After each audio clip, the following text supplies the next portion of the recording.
Hello everyone. This cover page with Usopp really reminds me of a color spread that we got where all the Straw Hats are just on the floor in a row staring up at the sky, and there's birds. There's birds flying up ahead. And it's from chapter 578. Go check it out if you don't believe me. But it's literally almost like the exact same thing, except this is only Usopp. And the whole thing with Noda Skywalker, like at first it was like neat and funny and kind of cool, but now it's just reached a whole new level of suspiciousness. Who is this person?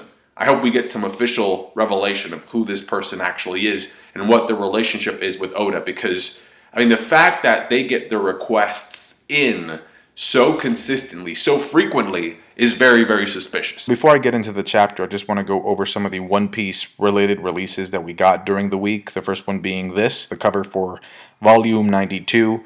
To me, the best part of this cover is the depiction of the rivalry between Luffy and Kid at the center. I'm not a big fan of the color scheme revelations that we get for the characters, the three characters at the top, especially when it comes to Toko and Komurasaki's hair. Like it's just kind of weird because like you read the manga, and in the manga, like, you know, you're used to seeing them with black hair, and that's not to say that their hair is necessarily black, but you kind of get the impression that their hair color would be darker than this. So both of them having light colored hair really throws me off. The peacock design, though, the color scheme for Komurasaki's dress, that is boss. That looks great. I was expecting Kaido's dragon form to be either red or a shade of brown, so when he turned out to be blue, I thought that was also weird. But then I did some research, and it turns out that there's a blue dragon in both Chinese and Japanese mythology.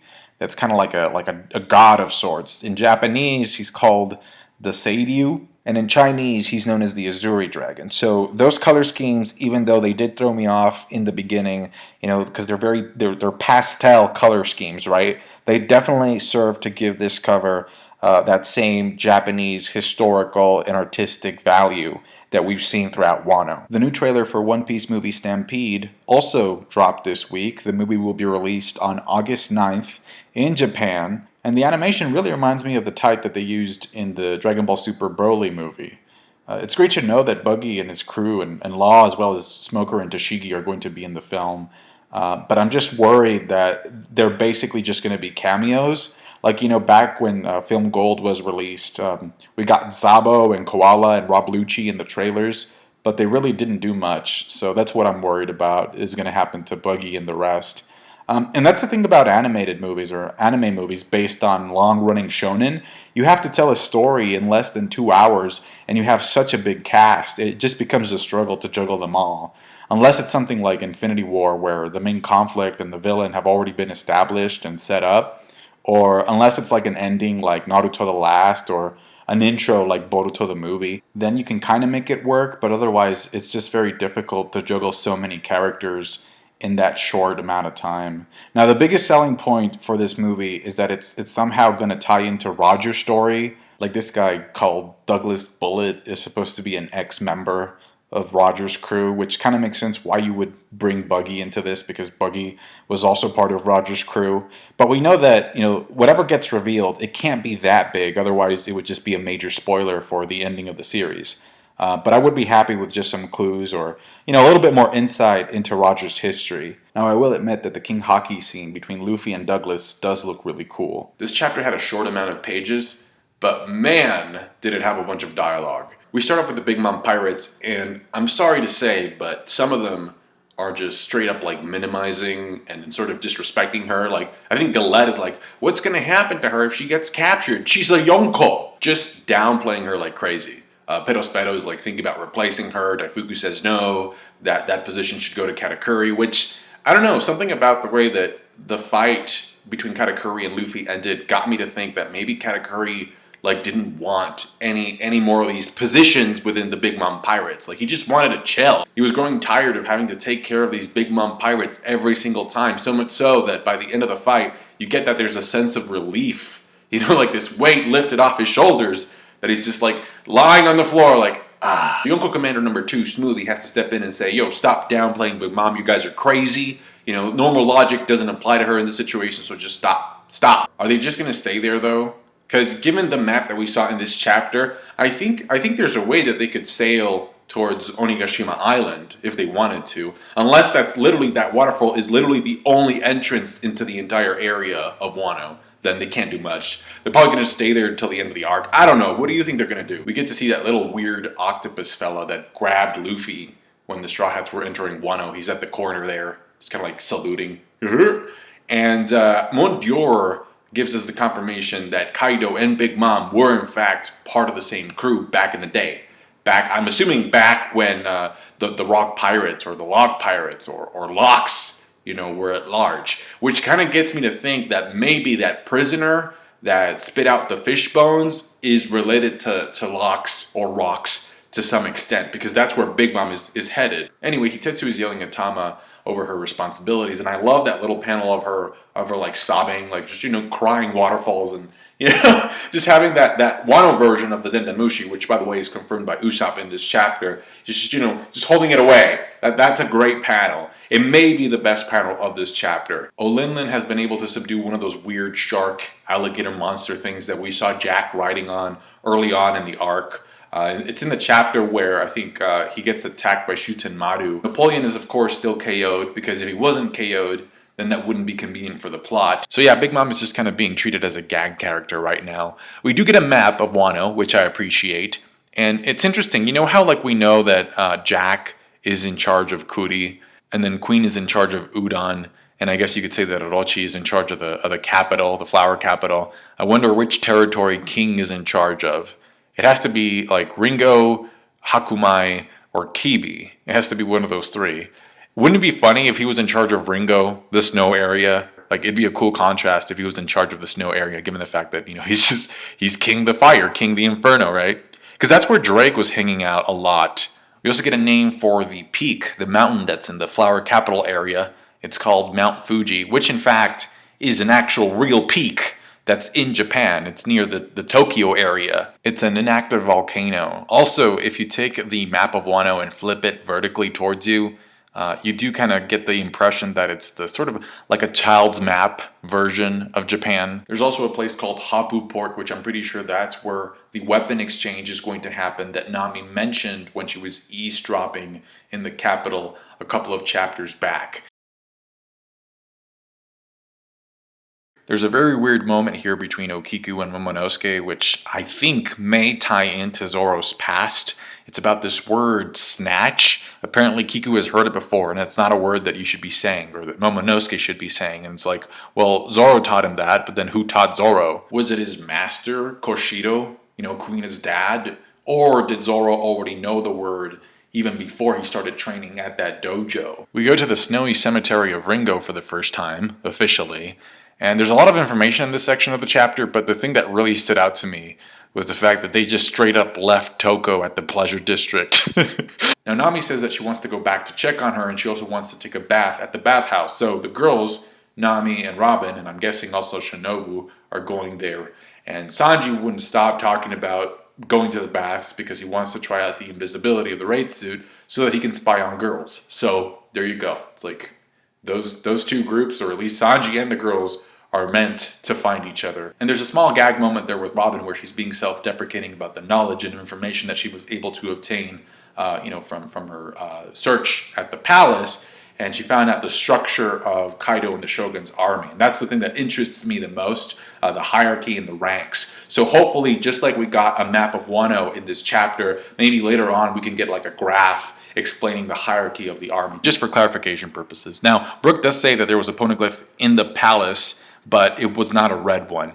And so that means that if it's not a red one, if it's not a road poneglyph, that means that the poneglyph has to be either instructional or historical. Now, the instructional poneglyphs are actually the ones that tell you where to go, give you clues of where the historical poneglyphs are located in. So they're basically like they give you directions, okay? Those are the instructional. The historical, on the other hand, are the ones that actually have, the meat. Like, they have like historical knowledge in them. They have records of the past documented in them. And then, of course, the road poneglyphs, the red ones, they're the ones that tell you how to get to Raftel. So Robin suspects that the road poneglyph is in fact actually hidden in Onigashima Island, which kind of makes sense if you look at Whole Cake Island, because Big Mom's Road Poneglyph was in the chateau, in the castle, in the main castle, and that's where Big Mom usually spends most of her time. So it would make sense that this Road Poneglyph in Wano would be hidden where Kaido spends most of his time as well. This here is an example of a Kokeshi doll, which Brook says we're actually filling up that room where he saw the Poneglyph. So that's kind of strange. And, just me being suspicious kind of gets me to think, like, what if that Poneglyph is the decoy?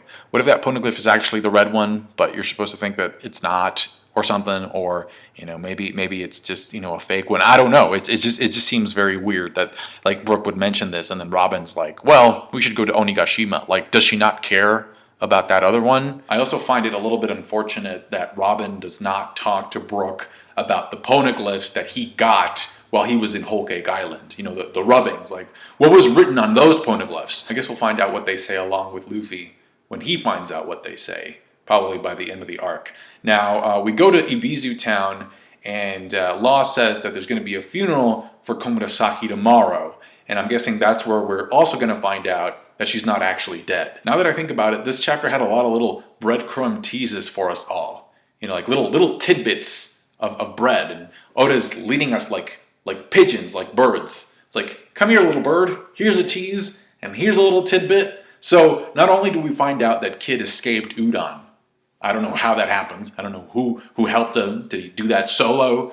Did Killer show up there, and just bust him out? What happened there? Where is he now? We don't know. But the page 1 versus Sanji raid suit fight was off-paneled. The conclusion of it, at least. I wish that had not happened. The anime is probably going to take this as an opportunity and expand the fight further. So we'll probably get to see more of it that way. But I just wish that we could have seen more of Sanji's raid suit in action before the upgrades are done by Frankie and Usopp. One of the things that I hope we get to see from Sanji now that he has the raid suit is hopefully an ability to create after images, kind of like what Ivankov did against Kuma. So Ivankov has this ability called Face Spectre, that is basically him like moving around so fast that he can just create these after images, and it confuses his opponent because he doesn't know where the attack is going to come from. So I would want to see Sanji do something like this with the raid suit, which wouldn't be that much of a stretch given the fact that he already created an after image in Whole Cake Island when he dodged Katakuri's Jelly Bean, and he used the word Spectra in one of his Diablo Jamba attacks back in Dressrosa when he attacked Doflamingo. But I really would want to see Sanji just make, multiple copies of himself, and then just, because he's moving so fast, like kind of like Pikachu's double team. I think that would be a good add-on to the raid suit power-up. Do you think page 1 actually got defeated in this? Like, is he gone for good, or do you think he's going to show up later, sometime during the final battle of Wano? We end the chapter with Luffy and Udon with some of the best, in my opinion, some of the best smiley designs that we've seen thus far. The llama guy, if you look at his chest, it looks like he has Doflamingo's face on his chest. And then the scorpion guy was also really cool. Like, I like how he was using armament hockey. It appeared that he was using armament hockey on his stinger hair. The elephant guy looks cool too, although his head is cut off by a speech bubble. We find out that the old man that Luffy helped, that Luffy saved, is actually Hyogoro of the Flower. And according to Shinobu, this guy was the head of the Yakuza before Kyoshido 20 years back. So I wonder if the name of the Flower has any sort of connection to Shutenmaru / Ashura Doji's and Kyoshido's swordsman skills that I talked about last week, where when they slash an opponent, they release these flower petals. Because if you look at Hyogoro's dialogue, a lot of the stuff that the old man is saying or complaining about is very similar to the things that Shutenmaru, Ashura Doji, was talking about as well, and the things that he used as a reason to not join the alliance. He was saying, like, there are no real samurai here anymore. There are no real men worth following anymore.